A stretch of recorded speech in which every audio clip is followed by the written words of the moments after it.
Okay, so today we're going to be putting a few different skills together, and we're going to be talking about something called piecewise functions. And they're called piecewise because think about them as being different pieces from different lines all put together on the same graph. And this is not quite like systems, right? When we do systems, I'll just sketch up here in the top corner. When we do systems, we make ourselves two different lines that are going to cross somewhere.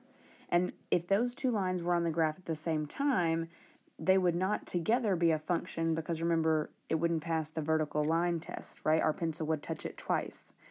What we're doing today is going to pass the vertical line test, but it is also going to have multiple different pieces. So let me kind of show you and explain what I mean.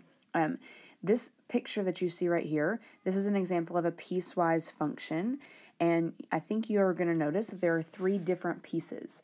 There are three different lines going on here, three different sections. I like this example because it shows them to you in different colors. So the first line, this line right here, has the equation of y equals negative x minus 3. Well, you can see the negative x because right here I'm going down 1 over 1. You can't quite see the negative 3 unless maybe you extend the graph. So if we keep that going, you'll notice that this was going to cross down here at negative 3. So that's where that equation is coming from. Now notice with that equation, so I'll highlight in green for us, all of this is going together. And it is giving us, piecewise functions are written in a way that you get an equation and you have a domain. So it's saying that you're going to graph the line negative x minus 3, except you only want that line to exist for the domain x is less than or equal to, and I actually have that written wrong, it should be less than or equal to negative 3. Let me fix that. All right, so then notice that within this domain, I have like a solid line and a closed point on the end of that domain. And as soon as I stop hitting, or I hit negative 3, I've got to move to a new equation. Well, the new equation is going to be this purple line. Notice if we thought just about the purple line, it has the equation of y equals 4. So again, I've got my equation, and then my domain is saying that's the equation I want to use when x is between negative 3 and positive 2. Because this negative 3 is going to be an open circle, it's open on the left, and then the 2 greater or less than or equal to is going to be a closed circle for the purple line. All right, the last one in this example is our last line, which if we could extend it to the y-axis, we would see it has an equation of y equals, they have 5 minus x, but really negative x plus 5 is the better way to write that. All right, so here's my blue.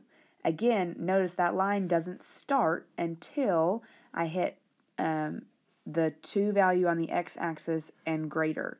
So that's the reason that I'm only seeing the blue equation in this last section over here.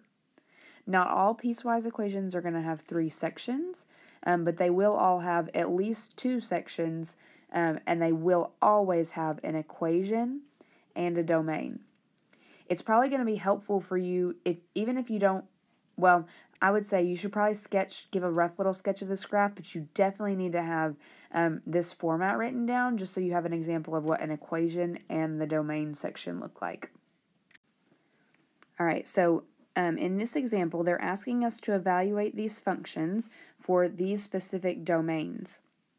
And if you look here, remember the first part is the equation, the second part is the domain. So when I like to work these, I kind of like to color code and figure out where am I even going to be plugging in.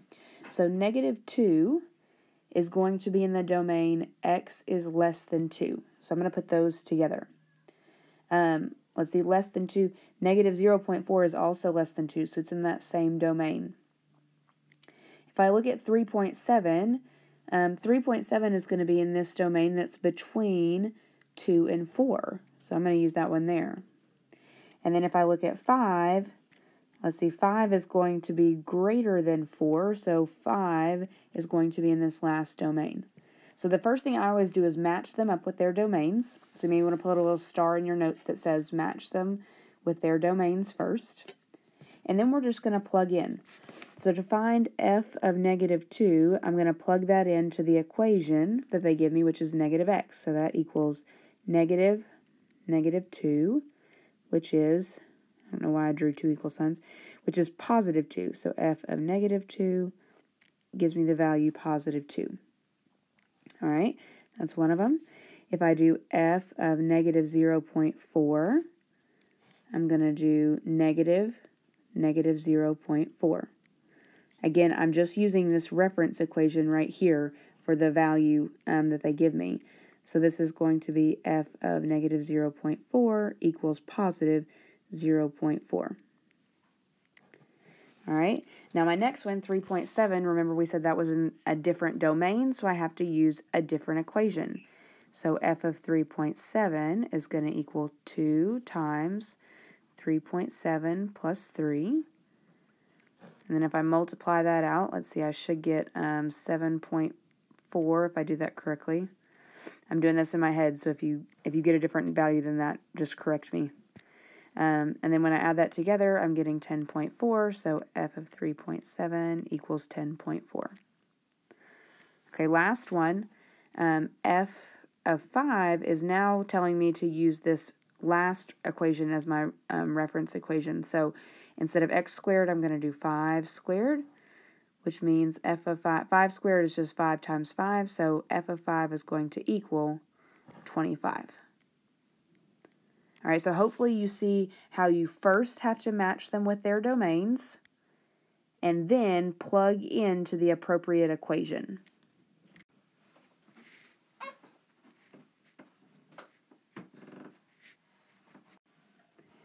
All right, here's our last example, and this one is going to be one where we actually take the piecewise and we're going to create the graph this time.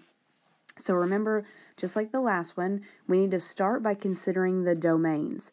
So this first equation is valid for any x value less than 2.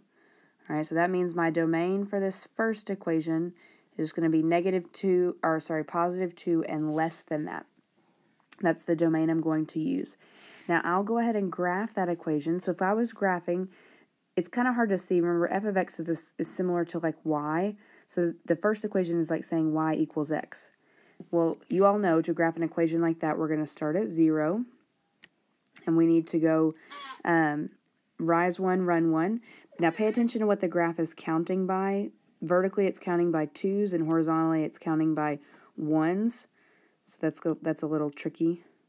All right, so I'm going to make my points. And one thing that we need to consider is this end point right here. The end point needs to be open. So even though I made a point on 2 right here, I need to go back and correct that and make it an open circle. So if it will let me erase. Nope, it will not let me do that. So I'm just going to white out the middle so that hopefully it looks open. All right, know that that should be open. So that means my first section or piece of my graph is this line right here. All right, now I'm going to move to the second section of my graph, which works for the domain 2 to 4. So this is a short little one. It's just going to be in this section 2 to 4. So I'm going to be graphing the line y equals 2x plus 3. So I'm going to start at 3. Ugh, why do they do this on these graphs? It's annoying that they don't count by the right thing. All right, up 2 and over 1. So I'm going to go up 2 and over 1. Up 2 and over 1, up 2 and over 1, and I'm just going to keep doing this pattern until I get to the end of this domain, up 2 and over 1. Now, the point that you need to understand is this domain is only valid, right? This line is only valid between 2 and 4, so I actually need to erase these former points, which this may not let me do, so I'm going to use a different color and just show you these points are invalid because they're not in the right domain. I need a closed point on 2, so 2 definitely needs to be closed, and then 4 needs to be open. All right, so if I make 4 open, I'm just going to kind of white out the middle there. So there is my middle piece. It is just these points right here connected. All right, the last section that we're going to do is for x greater than 4, so that's going to be this entire domain that we have left. And then the equation there is going to be y equals negative x plus 10. So I'm going to start at 10. Remember, this first few points are going to be invalid, but I got to start there anyway. And then I'm going to do a negative slope, so down 1 over 1. And I'm actually going to go down 2 over 2 just so it's a little easier to count. Down 2 over 2, down 2 over 2. I will try to make sure that the ones we do together, we don't have to worry about the graph counting strangely like it has done here. Now remember, this is only valid in the domain section 4 and greater, so I'm going to ignore these other points. And then, again, this is going to be a closed circle on the 4 side. So I can leave that 4 circle as being closed, and then connect everything that's left and put an arrow on the end. All right, I know that this has kind of been a lot of new stuff. It's really important that you maybe go back and rewatch a section that you need to, because you need to know how to do this moving forward.